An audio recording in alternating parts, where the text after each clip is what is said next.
आर्यभट्ट ने एक क्वेश्चन पूछा कि रीजनल लैंग्वेज में प्रॉब्लम होगा। आप लोगों ने ध्यान से सुना नहीं क्या? हमारे एक सखी ने बताया कि तीन एक्स्ट्रा लैंग्वेज में पढ़ाया जाएगा, एक क्षत्रिय लैंग्वेज और एक हिंदी लैंग्वेज और एक अंग्रेजी या विदेशी भाषा। तो कोई अगर मेहमान आएगा तो कैसे प्रॉब्लम होगा? हिंदी भी पढ़ाया जा रहा है तो हिंदी से जवाब दे सकता है। और एक क्वेश्चन पूछा गया एम्प्लॉयमेंट के बारे में कि नहीं दिया जाएगा। अगर आप काबिल करेंगे तो हम लोग ऑफकोर्स देंगे, क्यों नहीं देंगे।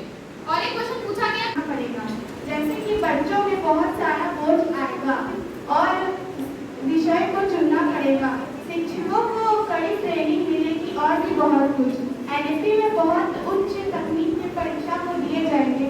बोर्ड एग्जाम 2 होंगे, एक एग्जाम और एक पढ़ाई शुरू कर दें। जी नहीं, ऐसा नहीं है। अगर टीचर उन्हें ध्यान से और उनकी समझ से अगर उनको पढ़ाया जाए तो बच्चे आराम से पढ़ सकते हैं। वो मोटी होने की उन्हें कोई जरूरत ही नहीं पड़ेगी अगर वो बच्चा पढ़ ले। और रही बात की स्किल्स की, और वो एक से ज्यादा स्किल कैसे ले सकते हैं। अगर एक बच्चा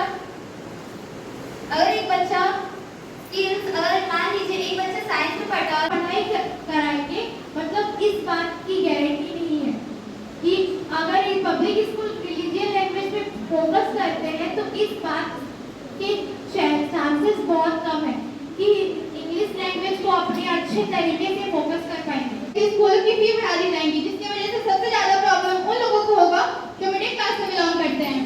और बहुत से लोगों की भी उतनी मंथली सैलरी भी नहीं होती जितनी स्कूलों में फीस होती है। और ये बात सब जानते हैं कि अभी की जनरेशन में हर एक चीज पे टैक्स लगा दिया गया है और ये टैक्स नहीं देखता कि कौन मिडिल क्लास से बिलोंग करता है, कौन अपर क्लास से बिलोंग करता है। ये टैक्स हर किसी को देना कंपल्सरी है।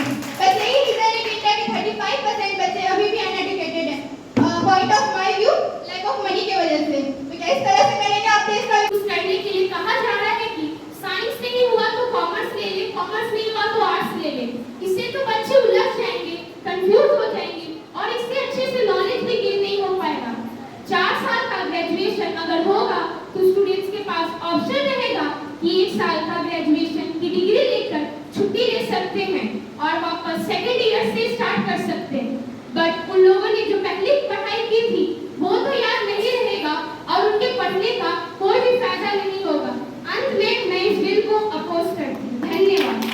नहीं ना, ये बच्चा है या एआई रोबोट। एक एवरेज साइंस का स्टूडेंट साइंस के इक्वेशन में कंफ्यूज और एक एवरेज कॉमर्स का स्टूडेंट साइंस मैथ्स के कैलकुलेशन में कंफ्यूज है।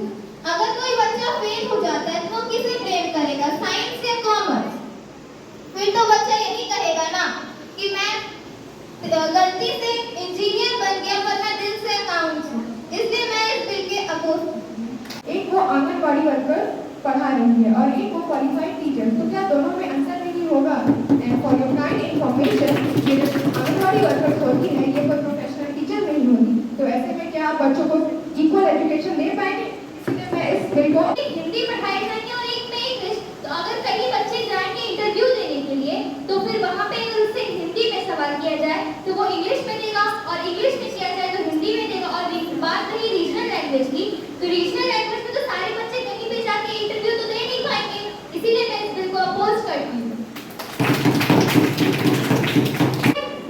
बच्चे एक से ज्यादा स्ट्रीम ले सकते हैं क्या? अगर वो लेकिन उसमें वो डीपली जा नहीं सकते क्या? वो क्योंकि उनके पास उसकी कैपेबिलिटी नहीं है। अगर और सरकार को सभी से उदाहरण चाहिए। अब क्या ही गारंटी है कि बच्चे अपने बारे में सब सही रिपोर्ट बनाएगा। कोई बच्चे ऐसे भी तो होंगे जो इसको टाइम पास समझ करके इसमें कुछ भी लिख सकते हैं, है ना? और इससे यह पता चलता है कि अगर बच्चे उस समय सेल्फ असेसमेंट करने में सक्षम है तो अभी भी कर सकते हैं। ऐसा नहीं है कि इस समय वो कर सकते। इसीलिए मैं ये बिल के आगे नए सपनों की उड़ान, नई शिक्षा नीति, नए भविष्य के संचार, ज्ञान की शक्ति से देश का विकास होगा। नई पीढ़ी के लिए नव अवसर होंगे, शिक्षा की ज्योति से अंधकार दूर होगा।